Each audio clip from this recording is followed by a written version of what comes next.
Hey guys, I'm Dave and welcome to the Trull Gallery. Today, we're going to reconfigure this 20-year-old entertainment center. No, really.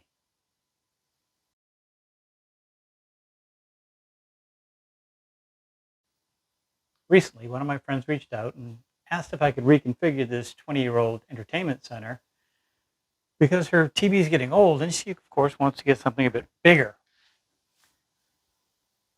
While I've made several entertainment centers back in the day and reconfigured a few, it's been a while since I've had to take one of these on. And something like this, the way we're going to tackle this, is more of a problem solving thing than a woodworking thing. So let's take a look at how I tackle this and how I'm going to get rid of these side pieces. To start this rebuild, I began by removing all the excess items. First up were the pull-out storage units, since they won't be needed in the final piece.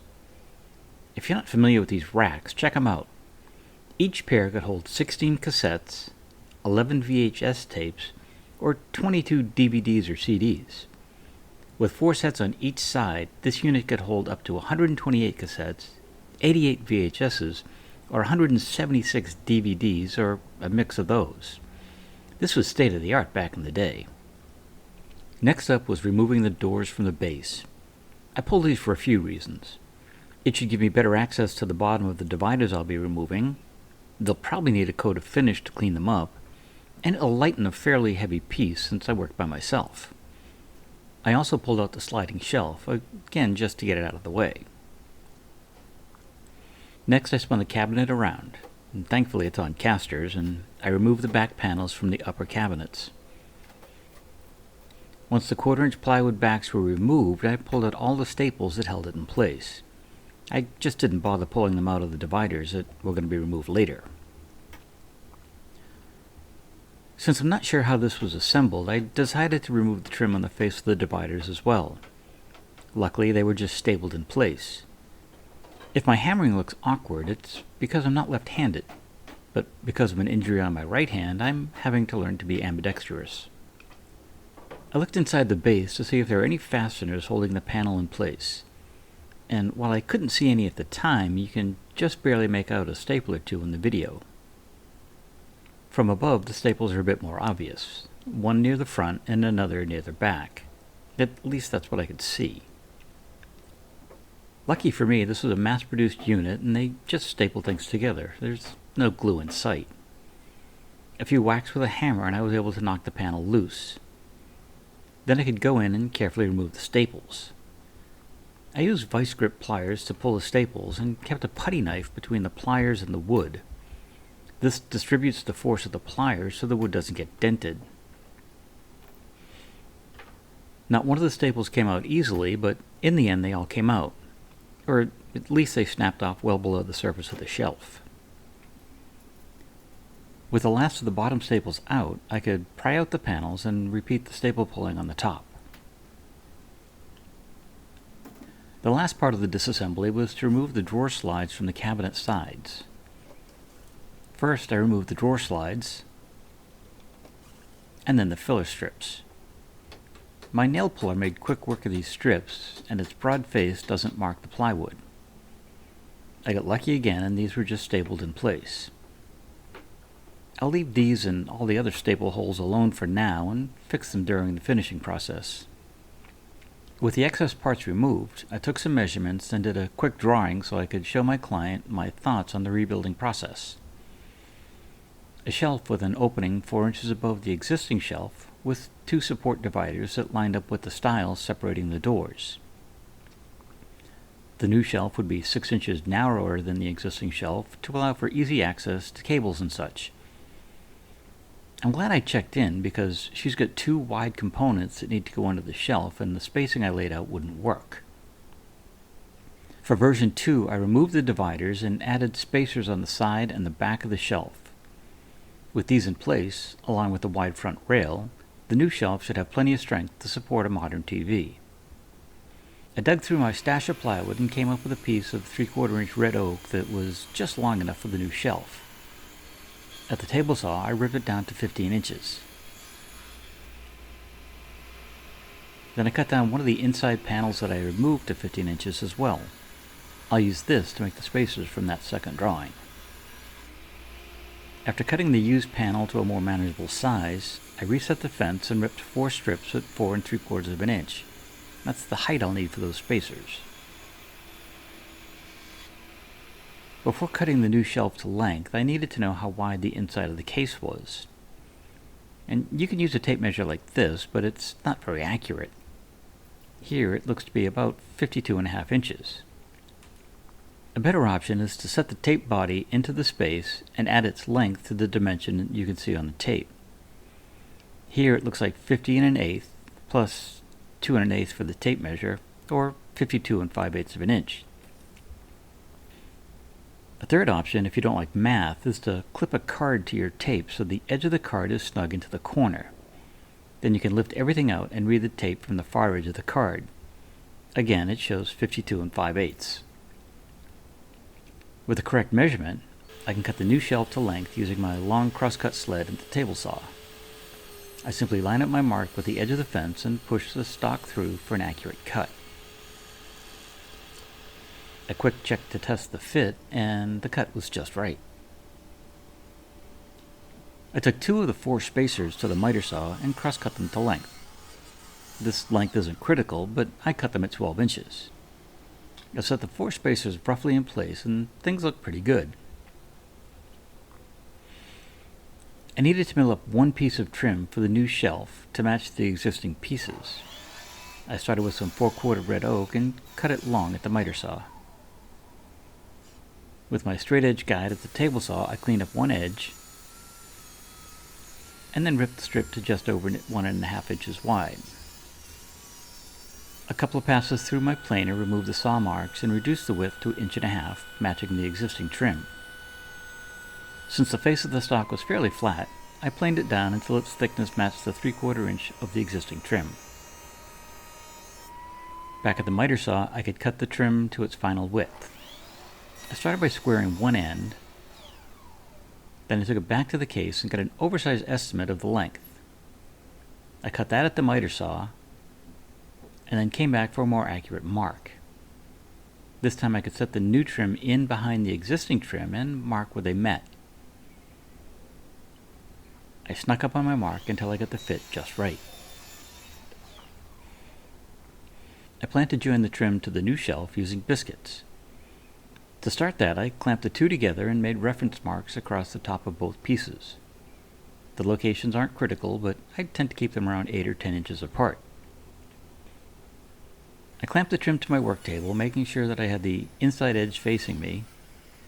With my biscuit cutter set for a number 20 biscuit and cutting 3/8 of an inch down from the top, I could plunge in at each location I had just marked. Then I could repeat the process for the shelf. You could use glue and brads, dowels, splines, or loose tenons. I just find biscuits to be quick and easy. Although if anyone from Festool is watching, I could be persuaded to change to dominoes. To connect the spacers to the underside of the shelf, I decided to go with pocket holes. Again, I find them quick and easy, and they can be placed where the fasteners won't be seen. 3 per spacer should be enough to hold things in place. Before connecting the shelf parts, I gave everything a quick sanding at 150 grit with my random orbit sander. I made a point to sand the edges of the ends of the pieces so there'd be no sharp edges to catch on things later. I did a dry fit of the end spacers with just screws. The 2x2 is there just to prevent the spacer from sliding in while I'm driving the pocket hole screws. 2 screws are enough to hold things in place for now. Then I repeated the process on the other end. After ensuring that the shelf would slide into the case, I came back, removed the screws, and added some glue to the joint. This time, all 3 screws went in and the excess glue was cleaned up.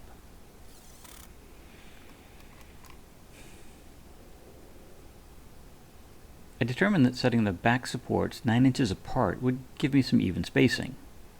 They were glued, clamped, and then screwed into place. With the excess glue wiped away, the shelf was set aside to dry. With the shelf glued up, I went back to finish the rail for the shelf face. all of the existing trim has a slight reveal where it mates up to the cabinet. That reveal is a 16th inch square rabbet, and I cut that on my table saw with the sacrificial fence in place. I checked the setup on some scrap stock, and when the rabbet was correct, I ran the rail, making sure that I had the correct side against the face. For the rail to match the existing trim, I needed to put a half round on all the show faces. I put a 1/2 inch radius roundover bit in my router table and set the fence in line with the bearing on the bit. I started with a shallow cut, cutting the end grains first. Since I don't have a miter slot that runs parallel to my fence, I clamped a piece of scrap stock to the rail to provide extra bearing surface on these narrow cuts. After running the two ends, I ran the long sides next. Cutting the long grain sides after hides most of the tear out that can happen during an end grain cut. Since this is a large bit, I took 3 passes to get the entire profile.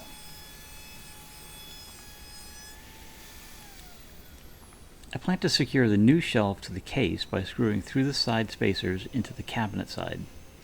I laid out the locations and pre-drilled the mounting holes on those spacers. One more sanding on the shelf and the oak rail, and it's time to assemble them. I'm going to remove the shelf before finishing the case, so I want the new rail to be connected to the shelf only. To prevent things from sticking where they shouldn't, I put packing tape on the side stiles. I also put a piece along the edge of the existing shelf, just in case there's any squeeze out during the assembly, and this will make cleanup a lot easier. Now we can add glue to the slots in the shelf and add the biscuits. I added a bead of glue along the edge of the rail, making sure to get it in the slots, and spread the glue out for better adhesion. I added the rail onto the shelf, working from one side to the other. I lightly clamped things in place until everything was lined up, and then added a bit more pressure and set it aside. Once the glue had time to dry, it was time to touch up what I could with my random orbit sander. I cleaned up the holes left from where I removed the staples, any scratches and stains, and did my best to even out the stain lines from the original finishing process. I did some testing on some scrap wood to determine the correct stain color. I got lucky on my first try. Well, that and golden oak was the go-to stain back in the day. Now I could apply the stain to all the areas that hadn't been stained originally. I also stained any areas that needed a little touch-up from the years of use. The new shelf also got stained to match. And if you're wondering, that's just a shadow line on the shelf. The stain did go on evenly. I let the stain dry overnight and then wiped everything down with some denatured alcohol. This removes any excess oil from the stain and cleans up any residue that might be on the old finish.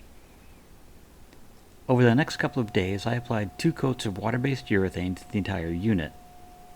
In another video, I explained in detail how you can use a water-based urethane over an oil stain, and if you'd like to see that, I'll leave a link below.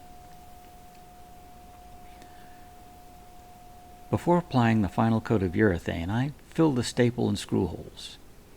I've had this fast cap wax kit for years, and it comes in handy for repairs like this.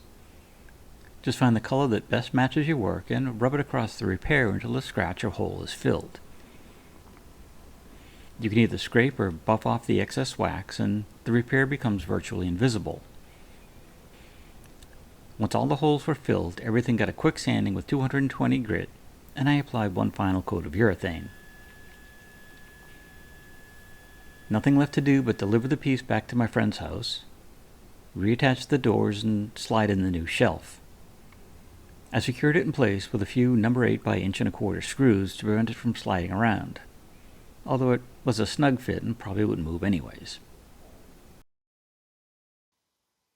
I got lucky with this refit. The fact that the case was just stapled together, not glued, made disassembly much easier. And matching the trim details and the stain color made the updates just blend right in. And once everything was together, it almost looked like the entertainment center was designed this way. I'd love to hear your thoughts on this video. Is there something I could have done differently, easier, smarter, more efficiently? Drop in the comments below. I'd also love to hear if you've done a refit like this yourself? What kind of furniture have you repurposed so you can keep using it for years to come? I've listed some of the materials and tools I use below, and some of them have affiliate links, which, if you make a purchase from them, will help fund this channel and keep me going. If you enjoyed this video, maybe share it with friends and give us a thumbs up. If you haven't already, maybe it's time to hit that subscribe button and little bell so you get notified each time I put out a new video. I think I know what's coming up next, but you're going to have to wait and see because, well, sometimes life happens and my schedule gets mixed up.